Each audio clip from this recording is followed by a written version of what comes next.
Pernah dengar soal monster iklim? Namanya El Niño Godzilla. Kedengarannya serem ya?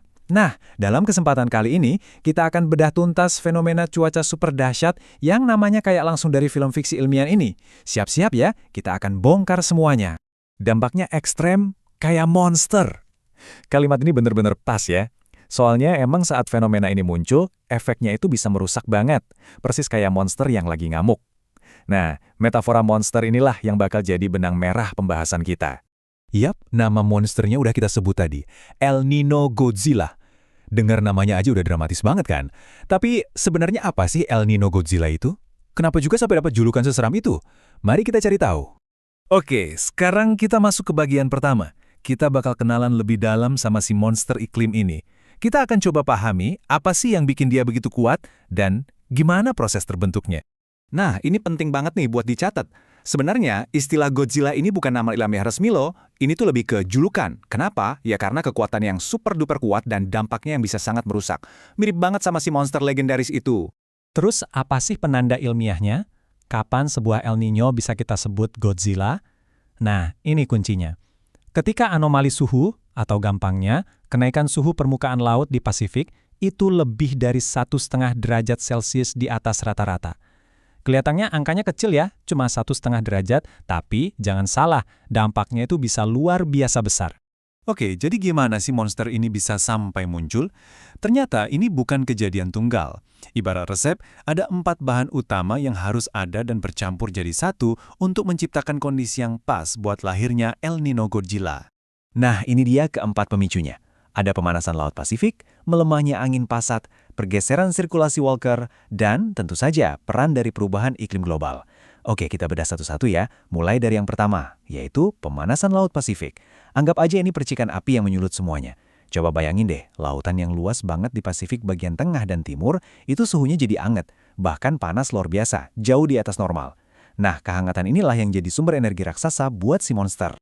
Nah, laut yang panas tadi itu memicu pemicu kedua, angin pasat, jadi melemah. Begini, dalam kondisi normal, angin ini tuh kerjanya mendorong air laut yang hangat ke arah perairan Indonesia. Uapnya naik, jadi awan, terus turun hujan di tempat kita. Simpelnya gitu. Tapi pas El Niño, angin ini jadi loyo. Akibatnya apa? Kolam air hangat yang harusnya jadi sumber hujan kita, itu nggak nyampe, malah mandek dan geser jauh ke timur. Intinya, sumber hujan kita kayak dicuri dan dipindahin. Dan efek dominonya nggak berhenti di situ. Angin yang melemah ini langsung merusak pemicu ketiga, yaitu sirkulasi Walker. Ini tuh semacam mesin cuaca raksasa di daerah tropis. Gara-gara anginnya lemah dan air hangatnya pindah, mesin ini jadi korslet. Pola yang tadinya bikin Indonesia basah dan Pasifik Timur kering, jadi kebalik 180 derajat. Dan terakhir, pemicu keempat yang perannya krusial banget, perubahan iklim global. Ini nih yang jadi semacam bensin yang bikin apinya makin besar. Gini deh, pemanasan global itu udah bikin suhu rata-rata lautan kita naik. Jadi, pas El Niño datang, dia nggak perlu mulai dari nol. Ibaratnya startnya udah lebih tinggi. Makanya untuk mencapai level Godzilla jadi lebih gampang dan lebih cepat. Eits, tunggu dulu. Ternyata situasinya bisa jadi lebih parah lagi buat Indonesia. Ada satu lagi nih, fenomena iklim yang bisa jadi komplotannya El Niño Godzilla. Nah, ini dia rekan kejahatannya. Namanya IOD positif atau Dipol Samudra Hindia positif. Kalau El Niño Godzilla ini muncul barengan sama IOD positif, wah efeknya jadi kayak combo efek. Kenapa? Karena IOD positif ini juga bikin wilayah barat Indonesia jadi lebih kering. Jadi bisa bayangin ya, kita kayak dikepung dari dua arah, dari Samudra Pasifik dan dari Samudra Hindia. Hasilnya sudah pasti, kekeringan yang jauh lebih parah dan lebih lama. Setelah tahu betapa berbahayanya kombinasi itu, pertanyaan besarnya sekarang, kapan si monster ini kira-kira bakal datang lagi? Yuk kita intip prediksinya.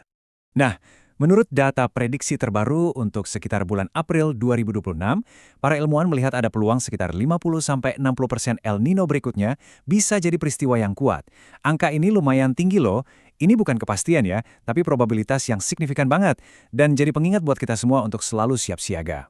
Oke, kita udah bongkar proses terbentuknya dan bahkan lihat prediksinya. Sekarang kita coba tarik kesimpulan dari semua ini. Jadi kalau mau disimpulkan, formula atau resep terbentuknya El Niño Godzilla itu kira-kira begini. Ambil Samudra Pasifik yang super panas, tambahkan angin pasat yang melemah, aduk dengan sirkulasi cuaca yang jadi kacau balau, dan terakhir, beri bumbu penyedap berupa pemanasan global. Hasil akhirnya, satu dampak besar buat Indonesia, kekeringan yang berkepanjangan.